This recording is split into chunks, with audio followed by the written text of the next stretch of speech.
Hi. Well, it's a beautiful day, and as always, it is. And today I want to talk about your broken dreams. Now, everybody has broken dreams because that's just the way it is. So, what are broken dreams? Well, dreams are really models that we have in our head. For instance, you bought a beautiful house with your wife, you had a kid, or whatever, but then something happened and a car accident or who knows what it was, and your wife and your kid weren't there anymore. Okay, and now you have this broken dream.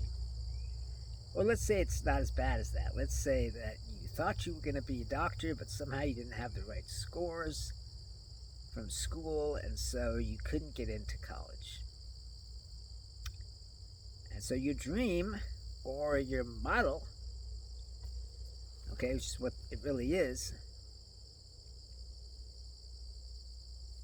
was broken. Now, these models that we have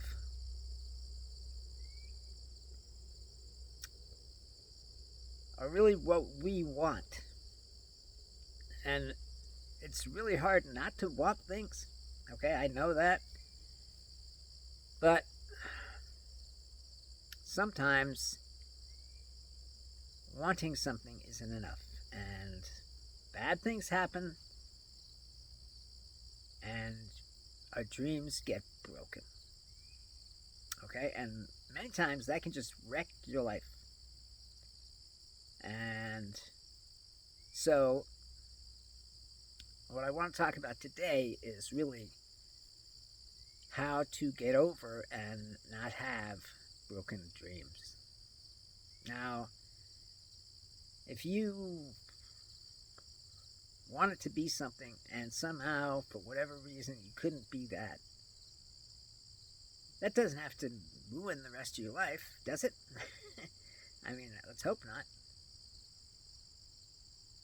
But it does mean that you have to adjust what you want.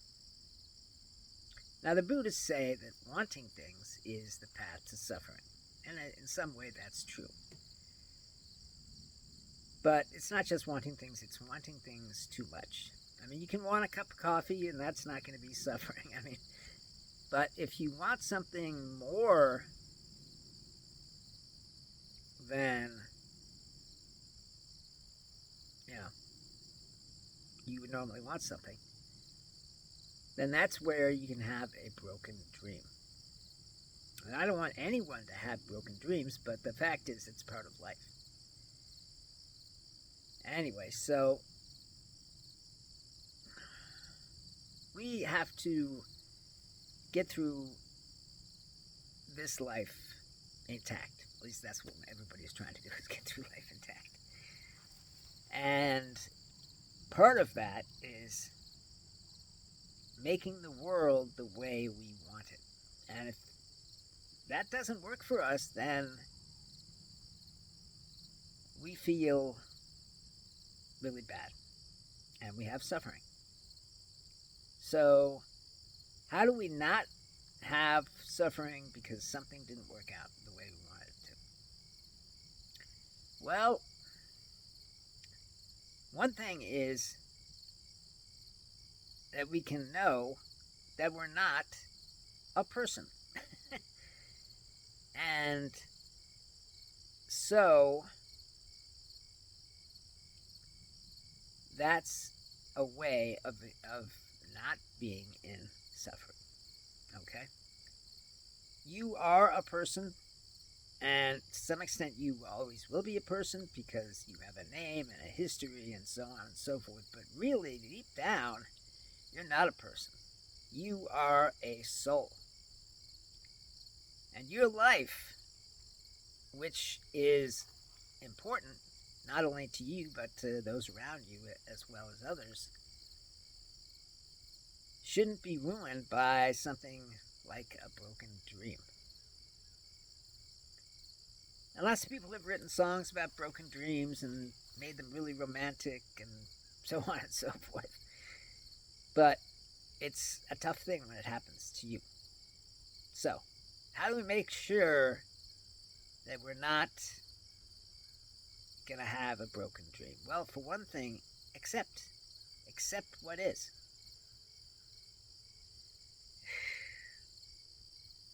You want things in this life. And whatever it is you want can be your downfall. That's just the way it is. I don't want it to be that way, but that is how it is. Okay? So, you have to accept what is. And what is that you're not going to get everything you want. It's just the way it is. Okay? You're going to get some things. Yes, absolutely, you will. You know, you're going to meet the most beautiful girl or boy. Okay? And you're going to fall in love and stuff like that. But you might not get everything. And if we hold on to everything, okay, that we want, then we're going to experience suffering. And how do we hold on? By making it a part of us. Okay? That's how we hold on. Okay?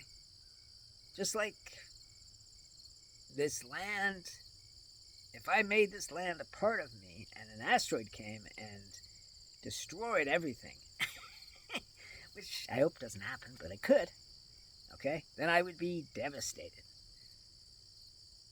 But this land isn't a part of me.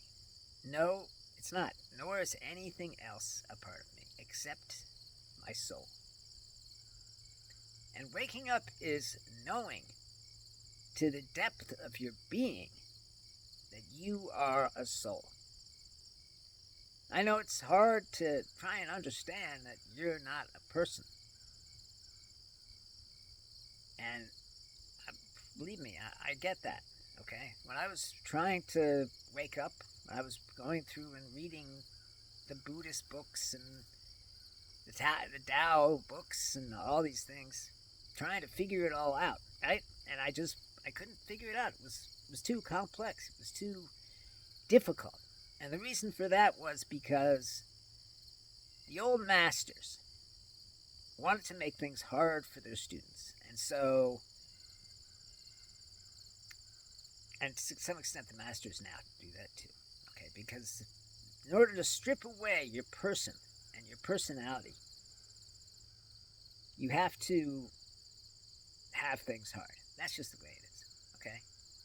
And so it's very difficult to understand what it is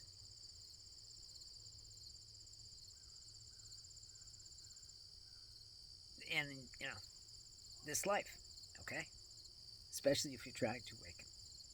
And that's why I'm making these videos, to try and explain to people without all the rigmarole and all the jargon and all the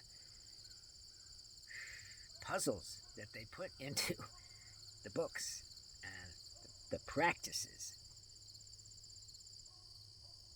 And I'm not saying there's anything wrong with practices. Practices are great. Do new practices by all means. But know that really you don't need them. What you need is to accept what is. I'm not saying that meditation is bad or chanting is bad or anything is bad. What I'm saying is that all that stuff is good until it becomes a trap. That's just the way it is. So, you are not a person.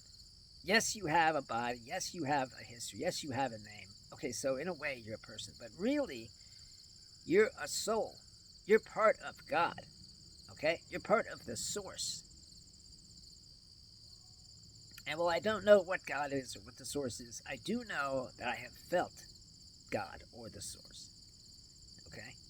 And therefore I know it exists. And I have, in a way, channeled the words through the source, because that's where all these words are coming from. So that's how I know what I'm saying is true. And it's up to you to decide what you're going to do with your life. You can continue on with what you've been doing and experiencing unhappiness and disappointment and embarrassment and everything else, okay? Which is fine. Everybody on earth is experiencing that, okay? Or you could recognize that you are not a person deep down. You are a soul. And once you recognize that fact, you will be freed from this idea of who you are. Because basically, this idea of who you are is a lie, dreamed up by all the people that came before you. Okay? Now, I've talked about some of this stuff before, but the main thing I'm trying to say here is that don't let your broken dreams become your reality. Okay? Understand that these dreams that didn't work out are just a signpost to tell you, hey, there's a reason. And that reason is you are not a person. Those dreams didn't work out because you are not a person. You are not what you perceive. You are not what you think you are. And if you hold on to who you think you are, and you hold on to what you perceive, by making it a part of you, then you are going to suffer. And I don't want to see anyone suffer, but that is what is going to happen. And you are going to have broken dreams. But there's a way to not have that. There's a way to be free of that. And that is to accept. Accept that you are not that. I mean, I love being a human. Being a human is great. I mean, of course, I've never known anything but being a human. But the point is, I mean, look at this body. You know, I got strong muscles and. But anyway, the point is, it's illusory. It doesn't really matter, okay, how big your muscles are or how beautiful you are. And I'm sure you are beautiful, but outer beauty doesn't mean anything. What means something is your connection to God, and your connection to God is that soul that you are. And God loves that soul, and He keeps it pure by feeding it love, joy, and peace. And that love, joy, and peace is also being fed to you, but you have to accept it. You have to recognize that that's happening, because if you don't recognize that's happening, you're not going to be able to get any of that love, peace, and joy, okay? I've kind of talked about what love and peace and joy is, but it's really impossible for me to say, to get you to understand without experiencing it yourself, okay? Because it's just amazingly incredible, that's all. I know we've all experienced love to some extent, maybe some of us haven't. But you know what? That doesn't matter, whether or not we've experienced these things. What matters is that we have a connection to God. We have a connection to God within us, and that connection is what matters. Nothing else matters. How much money you have, how much stuff you have, how much power you have, how much fame, how much influence. None of that stuff really matters because it's empty without God.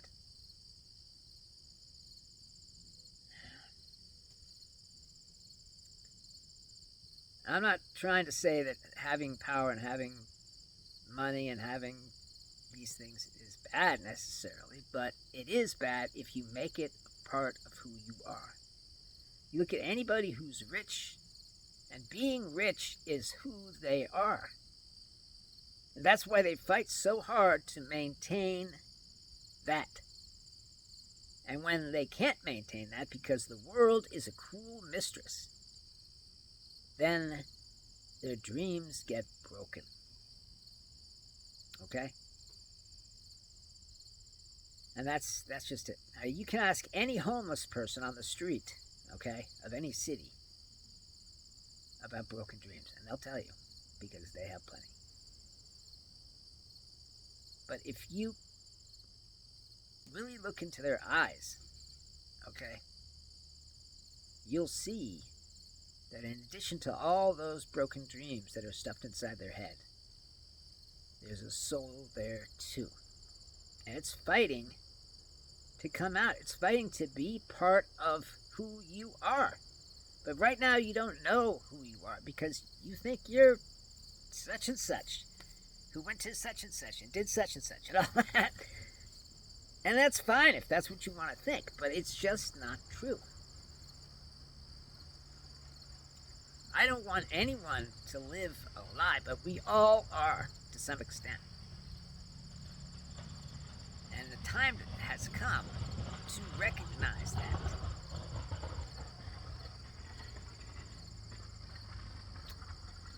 Or suffer. Okay? There's a lot of good things that come with recognizing who you really are. Like not having to worry about the pain of death, not having to worry about not fitting in, not having to worry about a lot of things because they just don't matter. Death is simply a way to God. It's a path to God, and you have to walk that path. You don't have a choice. I don't have a choice. No one has a choice. We all have to walk the path to God. But how you walk it is super important. Are you going to walk it with suffering in your heart? With pain that just rips you in two? Believe me, if you have an awakening, pain becomes less important, less overpowering, less... Alright, well, the clock's telling me it's time that I must go. But I want you to know that you are special. And you're special because you are not a person. Alright, well, I guess that's about it. Have a great life. And I love you all. Because you're me.